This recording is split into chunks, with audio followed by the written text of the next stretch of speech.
Cinquième cours sur les finances du ministère et l'organisation générale de l'Église locale. Nous sommes dans cette première partie qui est les finances du ministère. Je ne dis pas que c'est le ministère des Finances, je vous rappelle, c'est les finances du ministère.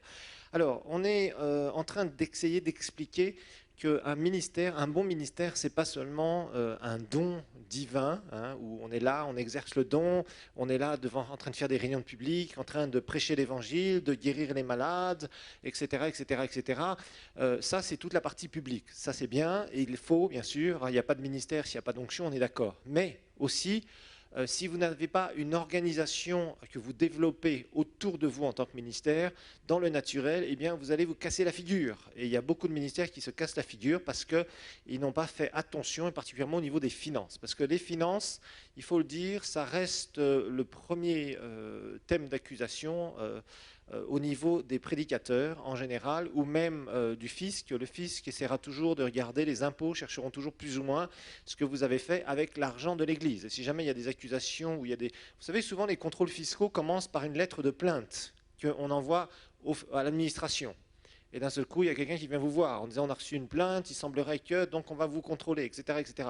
Donc il y a des choses à faire et des choses à ne pas faire. Et puis aussi, rappelez-vous que nous sommes dans un système au niveau du ministère où les gens donnent bénévolement, volontairement, selon leur cœur. Et les chrétiens, ils ont besoin aussi de sentir qu'il y a une certaine confiance dans le ministère dans lequel ils donnent. Et ça, c'est normal. Nous sommes des êtres humains et il faut que le ministère comprenne qu'il doit se mettre hors de tout soupçon. Donc, il y a des règles simples qu'on est en train d'étudier et qui sont super importantes. Ce n'est pas une transparence pour utiliser un mot, la transparence, parce qu'on l'utilise beaucoup, entre autres ici dans cette nation, et on est très flou dans beaucoup de domaines. On dit on doit être transparent, on doit faire ceci, on doit faire cela, et puis souvent les gens sont très flous. Non, là on parle vraiment d'intégrité, d'éthique, selon le caractère de Dieu. Ça veut dire ce que tu fais, ce que tu dis réellement, tu le fais, et donc tu n'utilises pas le nom de Dieu pour faire n'importe quoi, parce que malheureusement il y a des gens qui le font, et c'est une catastrophe. Alors, nous avons vu qu'il n'y a aucune vision qui peut être réalisée sans finance. On a vu que Dieu, en tant que ministère, ministre du royaume de Dieu, eh bien, s'attend que nous soyons de bons administrateurs en tant que serviteurs de Dieu. Donc, le serviteur de Dieu doit faire attention à la façon dont il administre les choses spirituelles, mais aussi le naturel dans son ministère, parce que Dieu lui demandera des comptes.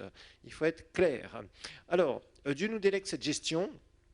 Il faut faire attention, la réputation d'un serviteur de Dieu, et particulièrement au niveau des finances, c'est quelque chose qui peut être très largement compromis et très facilement compromis. Je vous rappelle que pendant 10 ans, vous pouvez très bien marcher, et puis le jour où vous faites la moindre erreur, les gens se souviendront plus de l'erreur que pendant les 10 ans où vous avez fait des choses excellentes. C'est comme ça, il faut le savoir dans le ministère, les gens se rappellent beaucoup plus facilement des erreurs que vous faites que du bien que vous avez fait. D'accord ? Amen.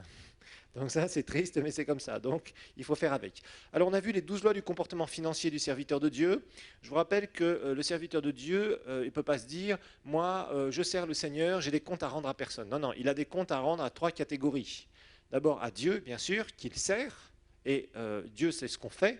Donc, au niveau des finances, il faut être intègre, et Dieu sait exactement ce qu'on fait. Il sait si un serviteur de Dieu prend dans la caisse ou s'il fait n'importe quoi avec l'argent de l'Église ou l'argent du ministère. Ensuite, bien évidemment, il y a des comptes à rendre à l'administration, et là nous allons en parler de plus en plus. Tenir une comptabilité qui soit à jour, faire des bilans, etc., etc., etc.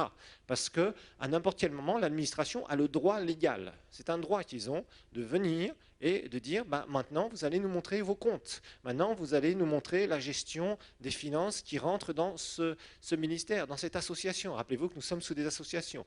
Et quand vous commencez, l'administration vient et fait ça, vous avez plutôt intérêt à avoir tout à jour. Si vous ne faites pas attention à ce que vous faites dans ce domaine-là et que vous n'êtes pas à jour, vous pouvez avoir des amendes, vous pouvez être pénalisé, on peut même aller jusqu'à stopper votre association ou vous redresser fiscalement dans certains pays très durement et même vous empêcher d'être le représentant légal ou le président. Vous pouvez être condamné, vous pouvez avoir de sérieux problèmes si vous ne faites pas attention. Il y a des règles dans chaque pays, il y a des lois et on doit se conformer à ces lois en tant qu'Église, en tant que, je dirais, ministère d'une manière générale. À partir du moment où nous sommes sous une association, nous devons comment dire, nous soumettre aux lois qui régissent les associations dans le pays où nous nous trouvons. Et bien évidemment, nous avons aussi, dans une certaine mesure, je vous expliquerai aussi certaines choses à faire et à éviter, vis-à-vis des chrétiens, du peuple de Dieu. Parce que si vous voulez voir de l'abondance de finances dans un ministère, il faut que les gens aient confiance, parce que les gens ne donneront pas comme ça, ou alors ils vont donner parce qu'un jour vous allez apporter un prédicateur. Il y a des pasteurs, ils sont champions. Ils amènent des gens pour parler uniquement des finances dans leur église, et ils n'en parlent jamais. Vous voyez ce que je veux dire? Donc quelqu'un arrive, il commence à faire tout un tas de trucs, à faire un grand sermon, grands enseignements, etc. Et les gens sont touchés émotionnellement, donc ils vont donner plus à ce moment-là. Mais après, ça va être la même chose, parce que les gens, les chrétiens, ils ont besoin d'avoir confiance dans le ministère dans lequel ils donnent. Et ça, c'est important. Et pour ça, le serviteur de Dieu doit créer, comme je vous le disais et que je vous répète, une relation entre sa congrégation et lui. Ok? Alors, les 12 lois du serviteur de Dieu, que chaque serviteur de Dieu devrait respecter, c'est l'honnêteté, l'intégrité, un message équilibré sur les finances qu'il doit donner dans son église, ne jamais manipuler les gens par des choses sentimentales ou des trucs qu'on amène et puis d'un seul coup le Seigneur me dit que si quelqu'un donne ça, alors voilà ce qui va se passer, etc. etc. Les doctrines à la mode aussi qui courent dans le corps de Christ et parfois au niveau des finances. Il doit mettre un système transparent de gestion, c'est ce que nous sommes en train d'étudier là dans ces leçons, système comptable et bilan. Il doit être un bon gestionnaire, doit être un bon navigateur et dans la vision financière de l'Église, à court, moyen et long terme, on va en parler aussi. Il ne doit pas toucher directement à l'argent, ça c'est vraiment un truc qu'il faut éviter au maximum. Il doit avoir aussi les mains libres tout en se protégeant avec des groupes de personnes, c'est-à-dire son comité exécutif, c'est-à-dire l'Assemblée générale, etc., etc., ou des personnes, des commissions qu'il a nommées pour pouvoir avancer dans la vision, parce qu'il ne faut pas être freiné non plus. On verra l'équilibre au niveau des budgets, prendre les bonnes décisions, mais aussi ne pas freiner la vision, c'est-à-dire il faut que les choses soient équilibrées. Okay. Ensuite, il faut être entouré de personnes choisies, que le pasteur choisit, et qui sont désintéressées, c'est-à-dire des gens qui ne sont pas là pour faire des sales coups par derrière dans le dos du pasteur, parce que ça aussi on en trouve malheureusement. Et puis éviter de mélanger ses affaires familiales avec l'Église dans le domaine des finances, parce que ça aussi on le voit malheureusement souvent chez certaines personnes qui servent le Seigneur, et cela crée tout le temps des problèmes. Alors les recettes de l'Église locale, on avait vu dîmes, offrandes, location de matériel, salles, véhicules, etc., projet générateur de revenus, ventes diverses, des livres, des CD, des DVD, et puis par exemple si vous avez un institut biblique, vous avez les frais de scolarité, ce qu'on appelle ici Minerval. Alors on a vu que les dîmes, bien évidemment, c'était dans une église locale, parce que nous sommes en train d'étudier les finances de l'église locale. Les dîmes, c'est bien évidemment la plus grosse source de revenus dans une église. Nous l'avons vu, et là, il faut vraiment que le leader fasse attention. Donc, on avait vu le message de la dîme, un message équilibré.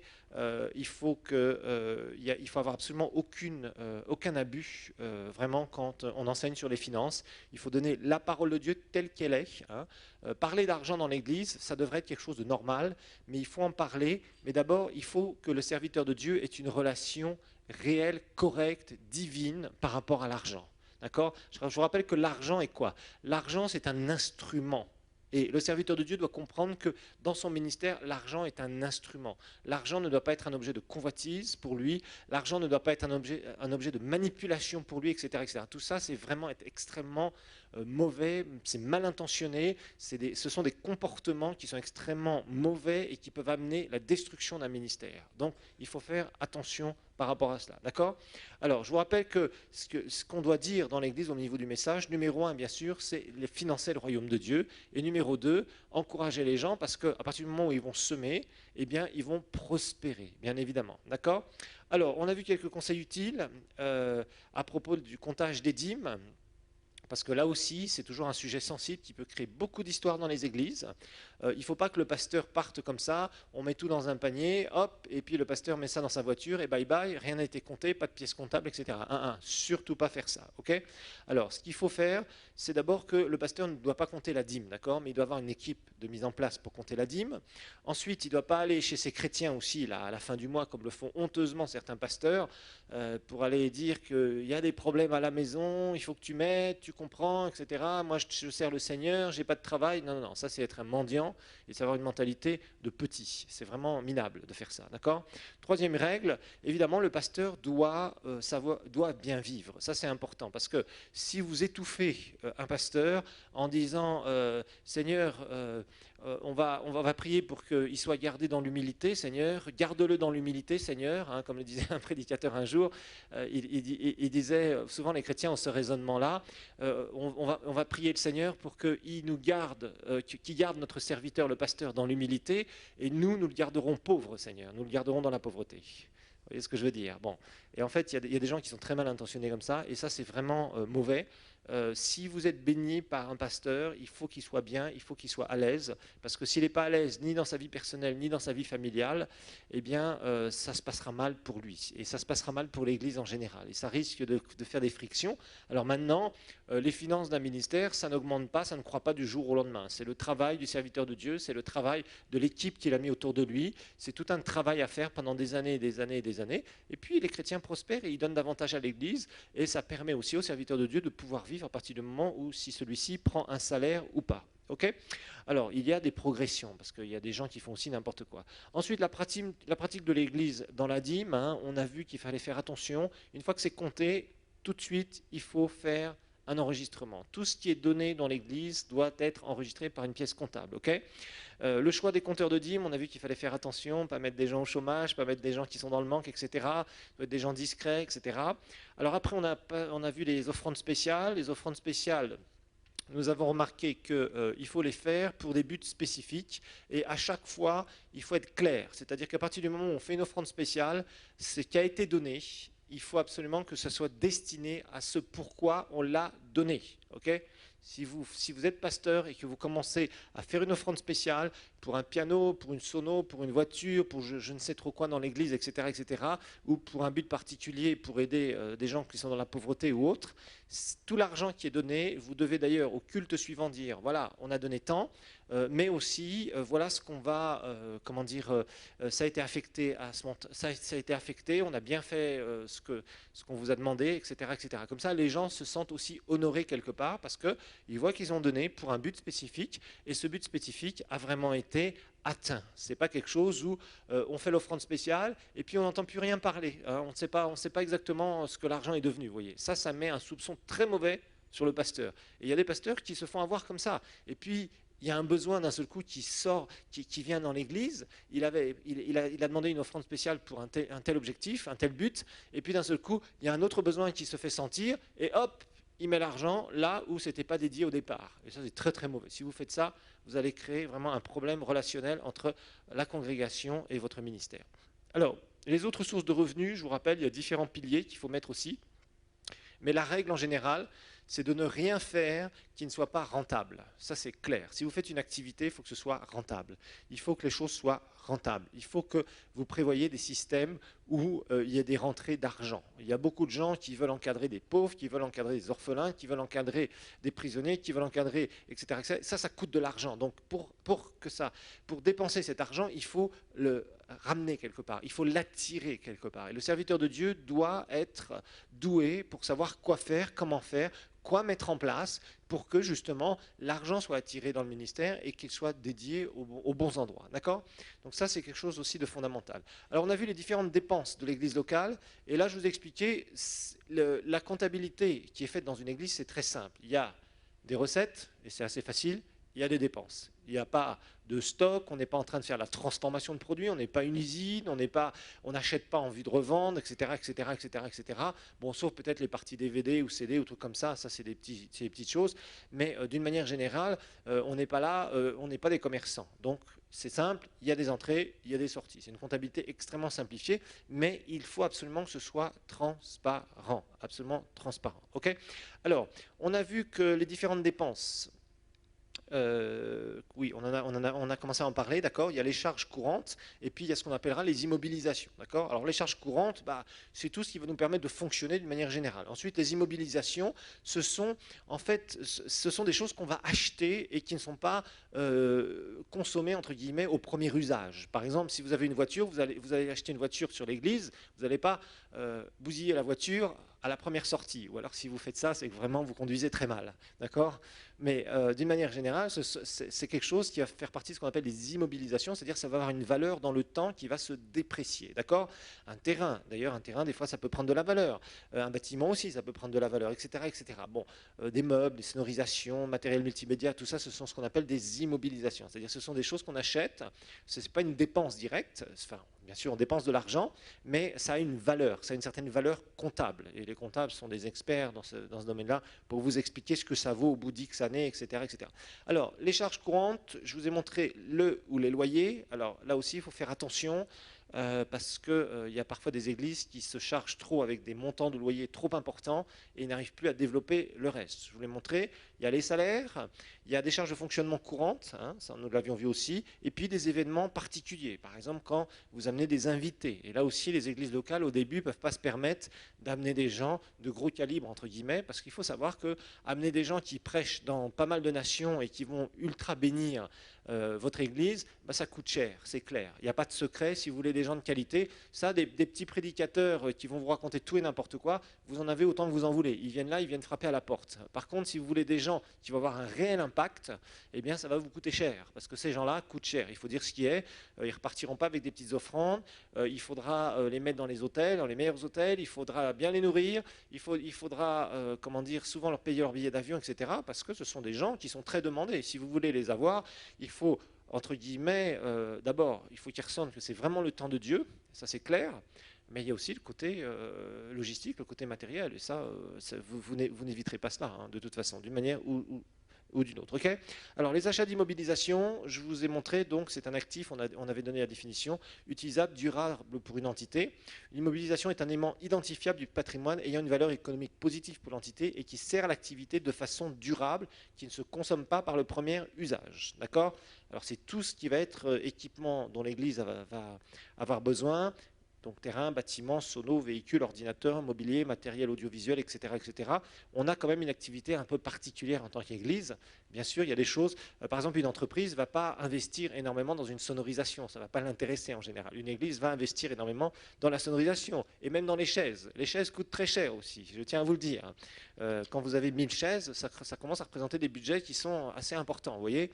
Les sonorisations, on verra, c'est le deuxième budget le plus important pour une Église. Alors là aussi, on a vu que le pasteur doit faire attention parce qu'il ne faut pas se lancer non plus à acheter n'importe quoi, n'importe comment. On a des besoins et il va falloir gérer les priorités selon les maigres budgets du départ. Parce qu'au départ d'une église, il y a de maigres budgets. Puis ces budgets augmentent, les finances augmentent. Si vous travaillez selon le Seigneur, Dieu bénira l'église et au bout d'un moment, vous pourrez vous permettre d'acheter vraiment du matériel important, de haute qualité. Là aussi, je tiens à vous dire une chose, souvent, on regarde, quand on veut acheter quelque chose de particulier, on regarde au prix, mais on ne regarde pas à la longévité. Ça pose un problème énorme, parce que vous pouvez acheter quelque chose qui va vous durer 3 mois, et après, ça va vous péter dans les doigts, paf, et vous êtes obligé de le remplacer. Vous allez en acheter 2, 3 ou 4, alors que si vous aviez acheté quelque chose de très bonne qualité et que vous auriez peut-être payé plus cher au départ, eh bien, ça aurait peut-être fait 5 ans ou 10 ans. Vous voyez, et parfois, il y a des choix à faire, et au début, ce n'est pas facile parce qu'on n'a pas beaucoup de sous.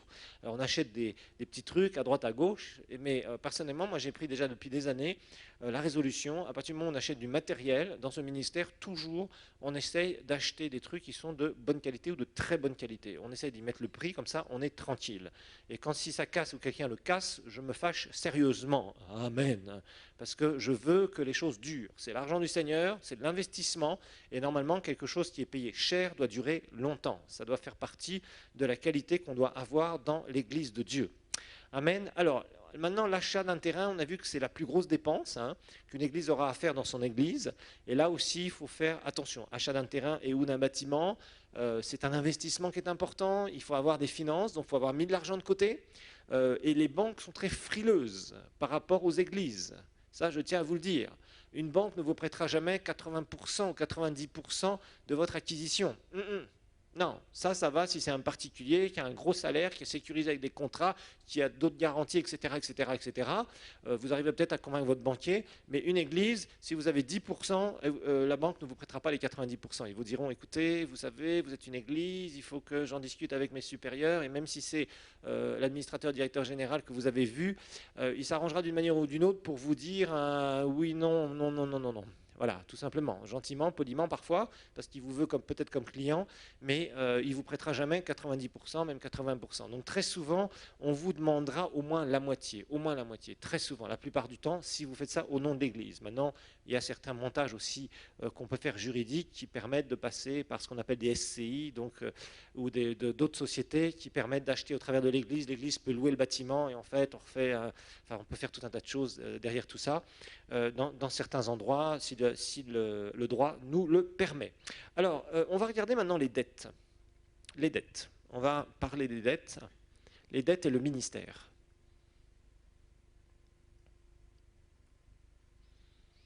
Les dettes et le ministère. Alors, concernant les dettes, le serviteur de Dieu doit être extrêmement prudent. Extrêmement prudent. Parce que vous savez, parfois, on fait plus confiance à un homme de Dieu dans le domaine de l'argent qu'à quelqu'un qui ne sert pas le Seigneur. Parce qu'on suppose qu'un pasteur, c'est quelqu'un de parole. Mais un pasteur aussi peut avoir une chair. Et il en a une. Et il doit la maîtriser. Parce que s'il ne la maîtrise pas, il peut dire oui, j'achète ça pour l'Église, je vous paierai plus tard, ou il commence à signer des trucs au nom de l'Église. Et il peut rapidement se retrouver avec des problèmes très sérieux. Un banquier, parfois, sur certains domaines, pas forcément sur de trop gros montants, pourra faire confiance plus à la tête du pasteur en disant « Ah, vous êtes pasteur, vous avez une église, on a regardé vos comptes, ça va à peu près, etc. » D'accord. Mais le pasteur, peut-être il y a certains pasteurs qui ont un problème avec l'argent, et surtout au niveau des dettes. Ils veulent tout et tout de suite. Vous savez que tout et tout de suite, ça s'appelle la chair. Vous savez ça? Tout et tout de suite, c'est la chair. D'accord? Il y a un temps. Il y a un temps où on doit être capable de mettre de l'argent et il y a un temps où on doit dépenser cet argent. On peut mettre de l'argent de côté et on doit dépenser cet argent. D'accord? Mais si on n'est pas capable de mettre de l'argent de côté, si l'Église vit, toutes les entrées sortent régulièrement, tous les mois, et puis c'est pratiquement que des charges, comment vous allez commencer à contracter des dettes? Comment vous allez rembourser ces dettes-là? Et les pasteurs doivent être remplis de sagesse, ils doivent faire attention. Ils doivent naviguer correctement dans les finances. Et malheureusement, il y a un certain nombre de pasteurs qui empruntent à droite et à gauche. Et ils veulent une belle voiture, et ils veulent ceci, et ils veulent acheter ça pour l'église, et cela, etc. Et on paiera plus tard, on paiera en plusieurs fois, on fera ceci. Alors un coup c'est une banque, un coup c'est un particulier, un coup c'est un magasin, un coup c'est... Oh, c'est très rapide. Et puis finalement, on commence à amasser des dettes. Et ça, c'est très dangereux. Quand un pasteur joue à ça, tôt ou tard, vous savez, c'est comme quand on jongle avec des trucs. Là. Il y a des jongleurs là, avec des boules, des machins, et puis des fois, il y en a une qui tombe. Et en général, quand il y en a une qui tombe, les autres tombent en même temps. Et c'est souvent le cas avec des gens qui jonglent avec les finances. Il ne faut pas jongler avec les finances. D'accord? Parce qu'il y a certains pasteurs, ils se sont retrouvés au tribunal. D'autres se sont retrouvés même en prison. D'autres à la police. Et ça, c'est vraiment, ça la fout mal de voir un pasteur qui se retrouve à la police.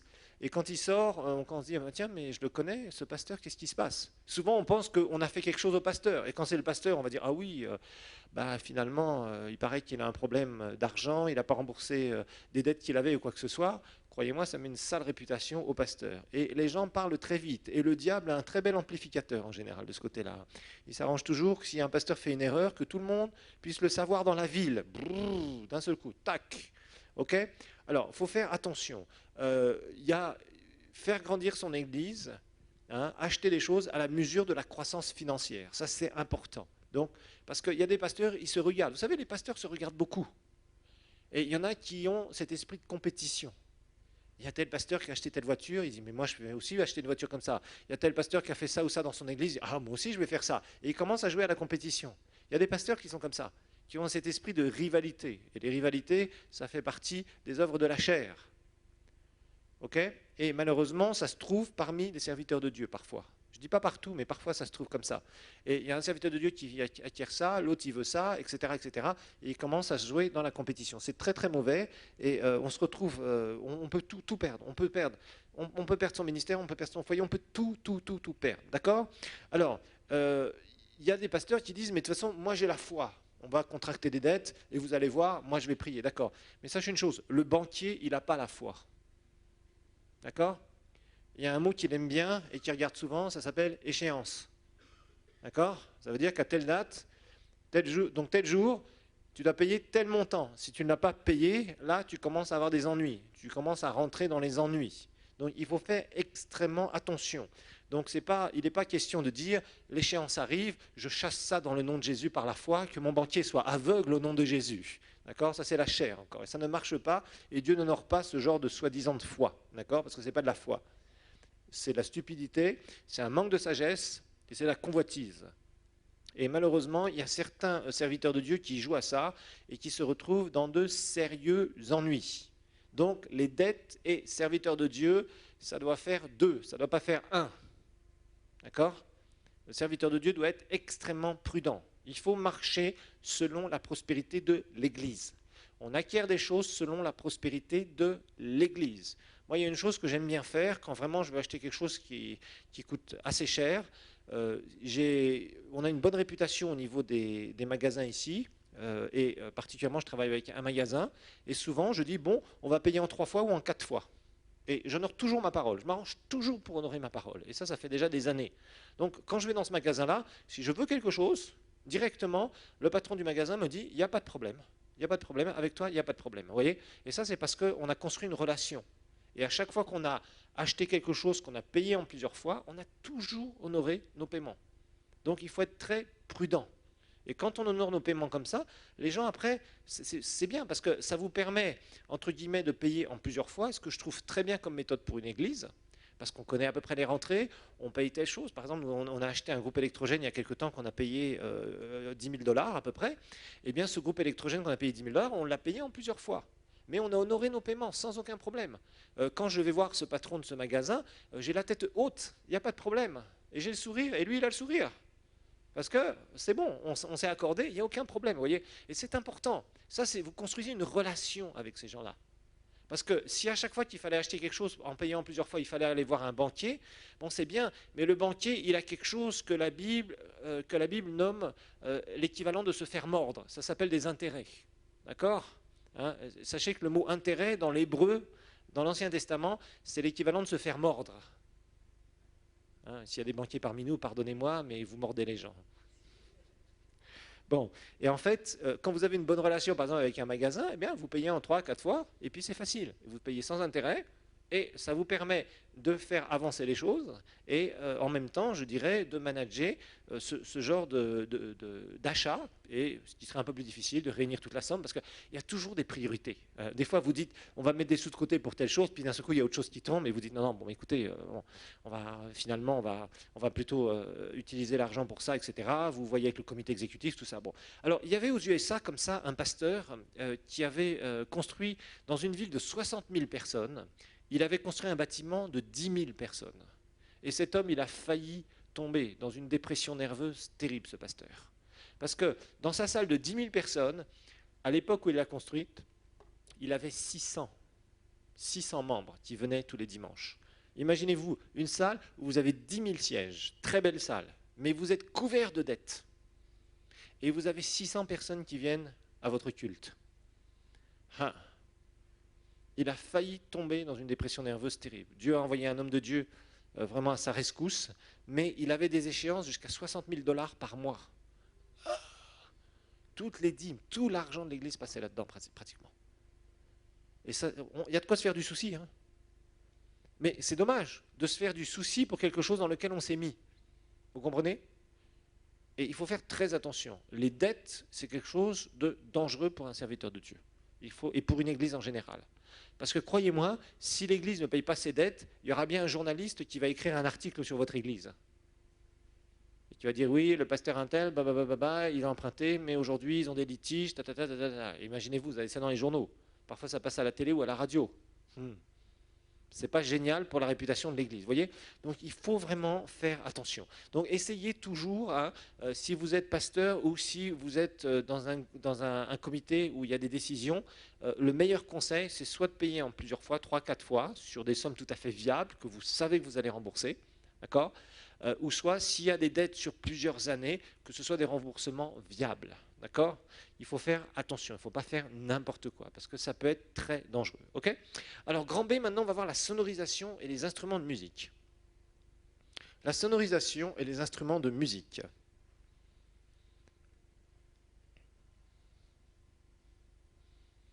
La sonorisation et les instruments de musique. Alors il faut que vous sachiez que c'est le deuxième plus gros investissement dans une église. C'est le deuxième plus gros investissement dans une église. Le premier, c'est le bâtiment, bien sûr. Quand vous achetez un bâtiment ou que vous construisez un bâtiment, c'est ce qui va vous demander le plus d'argent. Mais le deuxième investissement le plus important que vous allez faire dans une église qui tourne bien, bien sûr, qui est de qualité, d'excellence, bien sûr, ça va être la sonorisation. Donc sonorisation et plus, bien sûr, les instruments de musique. D'accord? La sonorisation avec les instruments de musique. Ça coûte très cher. Tout dépend de ce que vous voulez, bien sûr, mais ça coûte très cher. Si vous voulez vraiment une bonne sonorisation et vous voulez vraiment de bons instruments de musique, vous voulez avoir vraiment un bon groupe de louanges, ça va vous coûter très cher. Vous avez tous vu plus ou moins les DVD avec Darlene là, de Hillsong là, en Australie. On a un son exceptionnel, mais leur sonorisation, ça coûte du style pas loin d'1 million de dollars. Hein. 1 million de dollars, pas loin. Ça coûte une fortune. Une fortune. Un gros mixeur professionnel, ça va vous coûter plus de 20 000 dollars. Un bon micro, ça vous coûte entre 100 et 200 dollars, juste un micro. Quand vous en avez 10, 15, c'est déjà pas mal. Un très bon micro sans fil, ça va vous coûter 1000 à 1500 dollars. Des grosses baffes, des belles baffes comme on voit dans ces grands concerts ou dans ces grandes salles, il y a juste des modules. En général, on achète les marques style JBL ou autres. Rien qu'un module va coûter 10 000 dollars. Et en général, vous en avez 8 à 10 de chaque côté. Donc tout ça, ça représente des fortunes. Ça coûte des fortunes. La sonorisation, la très bonne sonorisation coûte une fortune. Ce que vous voyez sur ces DVD-là, et particulièrement Hillsong, ils ont vraiment un professionnalisme incroyable. Hein, ils ont des effets partout. Vous avez un son qui est vraiment, quand vous écoutez les DVD, vous pouvez écouter ça sur des, vous mettez le DVD, mais vous avez ce qu'on appelle le son surround, c'est-à-dire avec plusieurs petites baffles, etc. Et vous avez vraiment un très très bon son avec des basses. Enfin, c'est vraiment exceptionnel en qualité. Si vous avez des instruments, si vous avez une chaîne hi-fi qui est vraiment de bonne qualité, vous aurez un son exceptionnel. Mais ça coûte une fortune, une fortune. Par contre, vous n'avez pas un clac, vous n'avez rien, vous n'entendez rien. Vous avez un son qui est quasiment parfait, quasiment impeccable. Quand Darlene chante, vous avez un son, c'est le silence autour d'elle, si elle est seule à chanter, et vous avez un son qui est pur, qui est vraiment, vous sentez ça à l'oreille, c'est exceptionnel. Mais tout ça, ça coûte énormément d'argent. La plupart des grosses églises américaines que vous voyez à droite et à gauche, hein, de 5 000, 6 000 places, 10 000 places, elles ont des sonorisations qui coûtent au moins 500 000 dollars ou plus. C'est le minimum, c'est le standard. Un seul amplificateur, ça coûte pas loin de 2 000 dollars. Un très bon amplificateur professionnel. Et quand vous en avez 10, 20 ou 30 hein, dans un endroit, vous faites l'addition, vous rajoutez, vous rajoutez, vous rajoutez, vous rajoutez, vous rajoutez. Tout ça, ça coûte une fortune. Alors, sans compter tous les jeunes qui aiment tant jouer de la musique et qui vous réclament toujours des instruments de musique, les meilleurs, les machins, les trucs et les bidules. Une bonne guitare basse, ça coûte entre 800 et 1000 dollars. Une bonne guitare basse, je parle. Idem pour une guitare solo. Bien sûr, vous pouvez acheter un truc à 100 dollars ou 150 dollars. Vous aurez 3 cordes au lieu de 6 cordes au bout d'un certain temps, c'est pas grave. Et puis ça va faire du bruit. Quand vous la branchez, ça fait bzzz, comme ça. C'est pas grave. Mais là, on parle de professionnalisme, d'accord?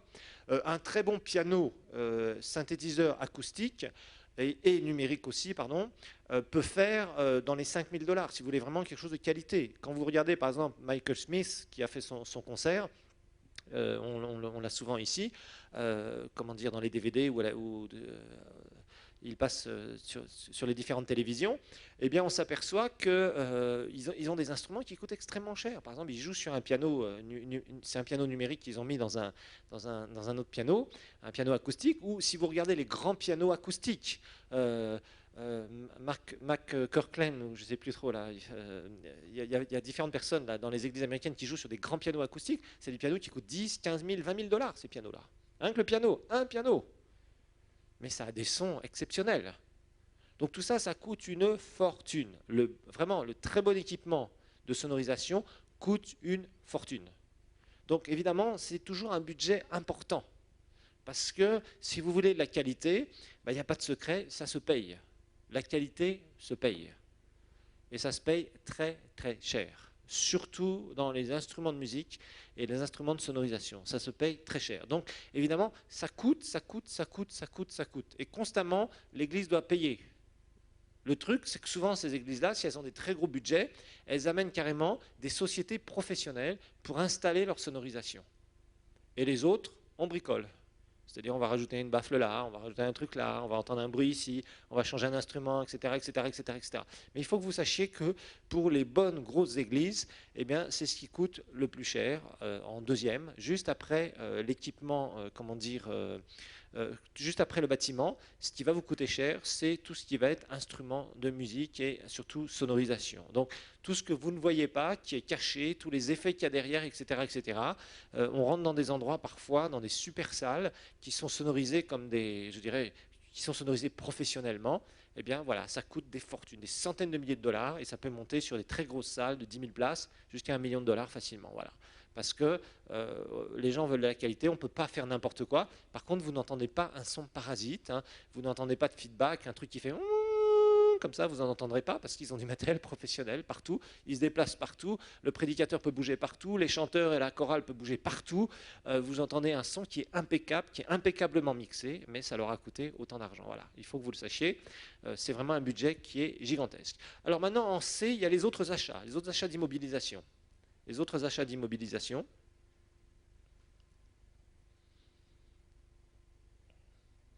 Alors les autres achats d'immobilisation, ça va être souvent les véhicules. Et là aussi, il faut être intelligent pour acheter des véhicules, il ne faut pas faire n'importe quoi. Les véhicules, les ordinateurs, les équipements multimédia. Véhicules, ordinateurs, équipements multimédia. Le mobilier aussi, tout ce qui va être meuble.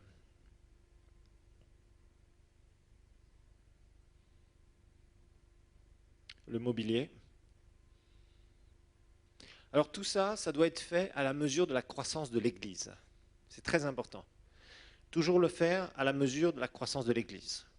Il ne faut pas avoir le ventre trop gros, hein, parce que il y a des pasteurs, ils veulent tout, je vous dis tout de suite, et ils s'engagent, ils achètent des meubles à crédit, ils achètent des ceci à crédit, etc., etc., etc., et ils se retrouvent dans des problèmes gigantesques. Non, il faut le faire dans la mesure de la croissance de l'Église. Alors, il faut savoir, par exemple, que les véhicules, un véhicule, c'est toujours un mauvais achat, ça, il faut que vous le sachiez. Un véhicule, c'est jamais un bon achat. Non, mais c'est clair. Un véhicule, c'est toujours un potentiel d'être détruit d'une manière ou générale, partiellement ou totalement, parce que ça roule sur les routes. Donc vous pouvez avoir un accident. Sachez une chose, par exemple, si vous achetez un véhicule neuf, c'est connu, vous pourrez lire ça partout.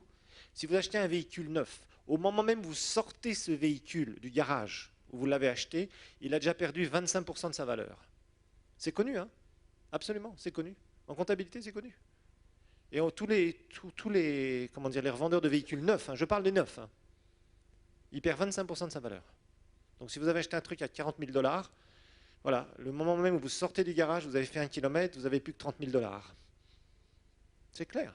Et le véhicule se déprécie très rapidement. Les 5 premières années, le véhicule se déprécie énormément. Donc c'est jamais un bon investissement. D'accord ?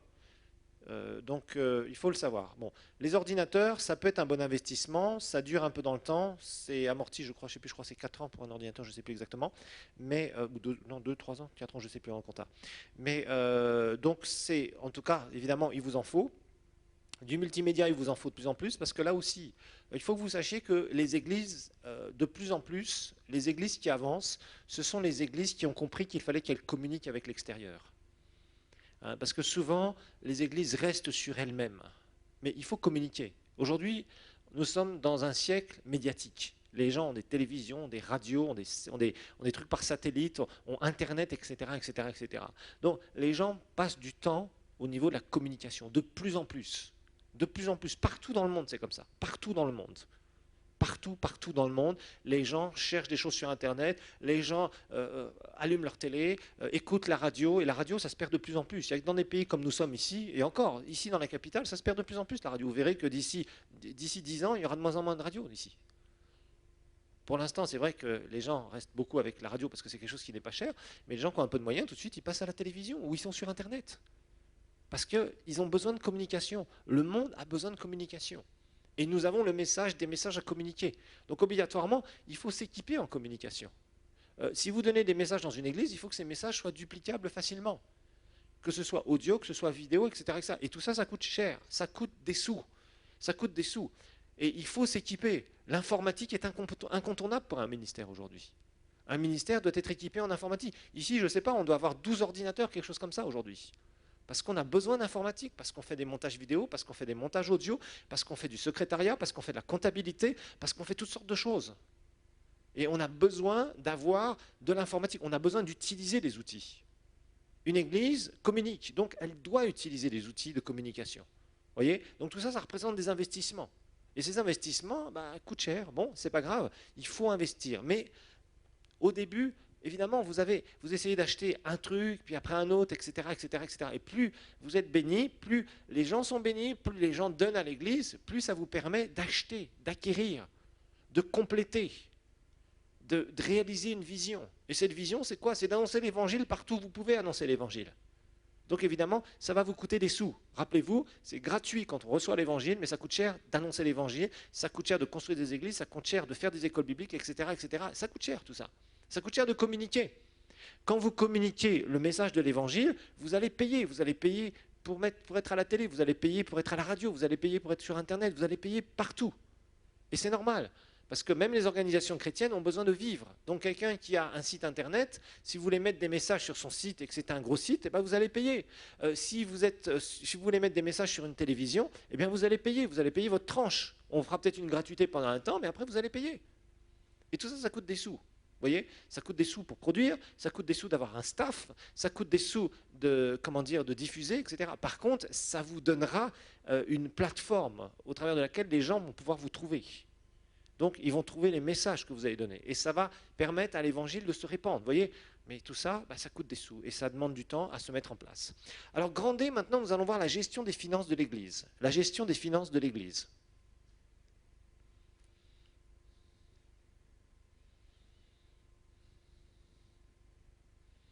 La gestion des finances de l'Église. Numéro 1, sécurité et transparence avant tout. Grandet, la gestion des finances de l'Église. Numéro 1, sécurité et transparence avant tout.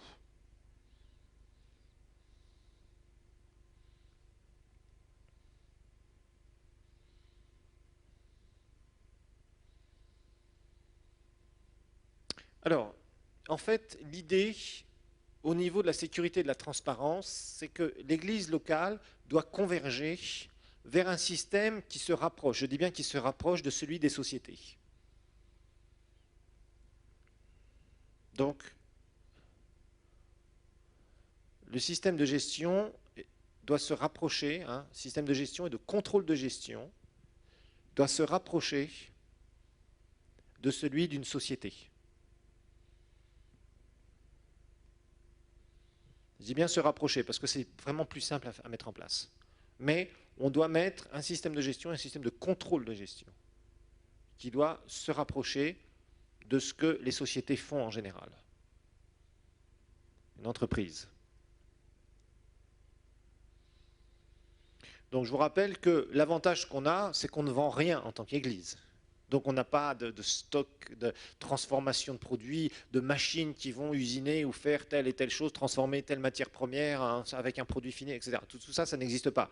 On n'a pas de marketing pur à faire non plus. Même si on fait de la publicité pour se faire connaître, on n'a pas d'aspect marketing, on n'a pas un service marketing qui va vendre les produits de l'Église. Vous voyez ce que je veux dire? Parce qu'on n'est pas une usine. Donc c'est simplifié, mais il faut se rappeler d'une chose. Les ressources d'une Église sont basées sur la bonne volonté et la foi des chrétiens.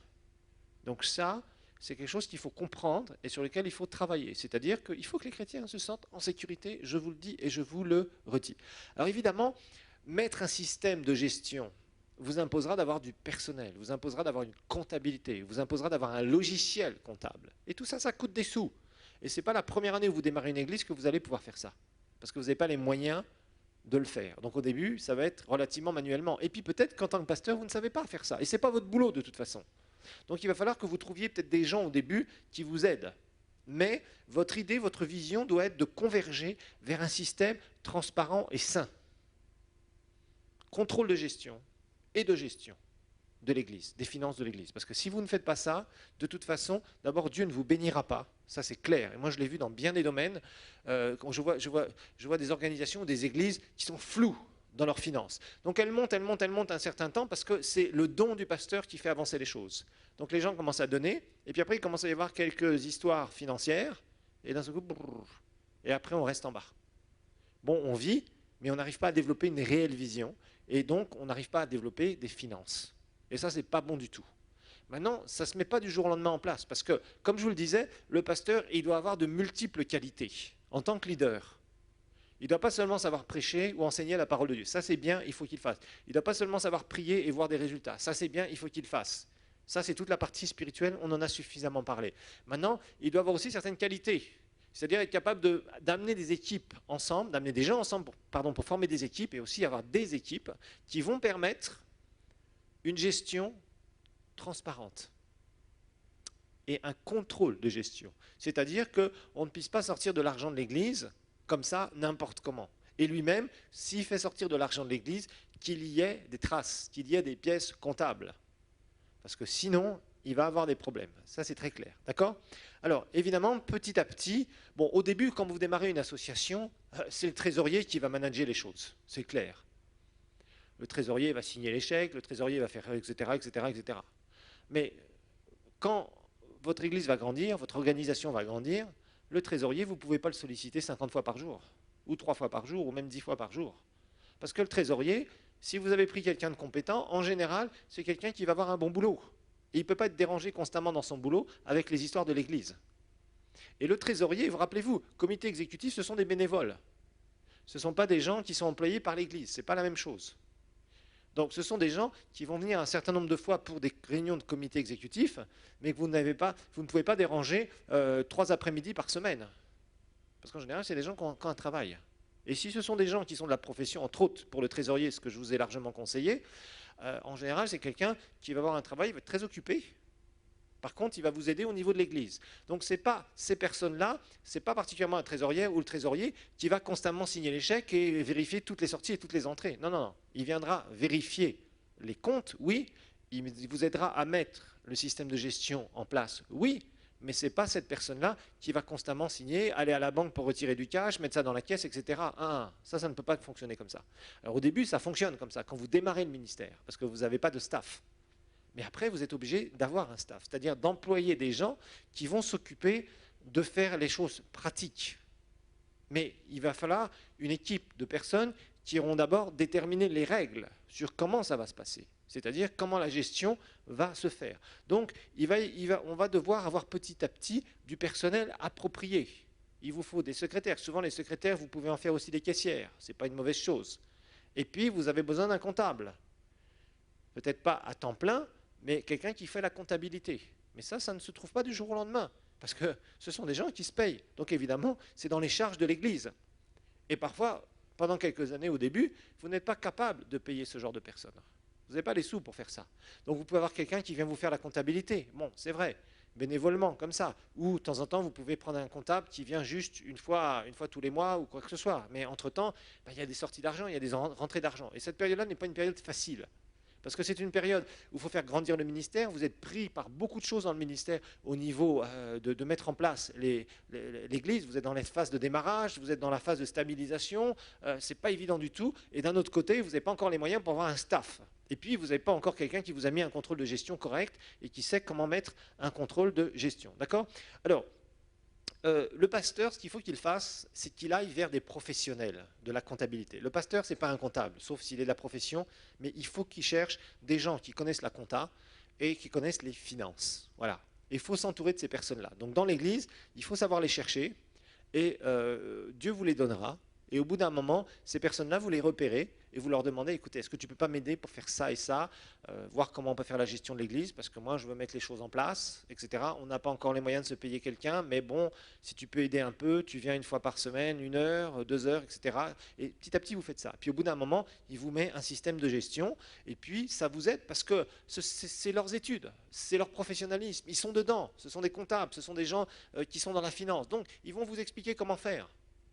D'accord? Et puis à ce moment-là, ils vous disent, voilà, il faut faire ça, ça et ça, etc., etc., etc. Alors bien sûr, ce sont des personnes qui doivent avoir un bon cœur, parce que vous allez être obligé de leur donner des choses sur l'Église à faire qui vont faire au niveau des finances, d'accord? Donc au début, vraiment volontariat, ça c'est comme ça. Puis petit à petit, bah, ils comprennent, et quand ils comprennent bien leur rôle, bah, ils vous donnent un coup de main, et puis quand l'Église grandit, à ce moment-là, ils vous mettent un contrôle de gestion en place, ils vous disent exactement ce qu'il faut faire, ils vous aident à recruter les bonnes personnes, et c'est le staff qui va s'occuper des choses pratiques. Voilà, tout simplement. Mais il y aura un système de contrôle de gestion. C'est-à-dire que si vous avez une secrétaire caissière, elle ne peut pas se permettre de sortir de l'argent comme ça d'elle-même, de son propre chef, mais il va falloir qu'il y ait une autorisation de dépense. Voilà. Et il y a un certain nombre de choses qu'on va expliquer tout simplement. Il va falloir faire des bons de réquisition, il va falloir faire un bon pour autoriser la dépense, etc. Et à ce moment-là, il y a un décaissement qui va se faire. Il doit y avoir des factures, il faut former les gens à ce que les choses soient extrêmement transparentes. Voilà pour ce cours.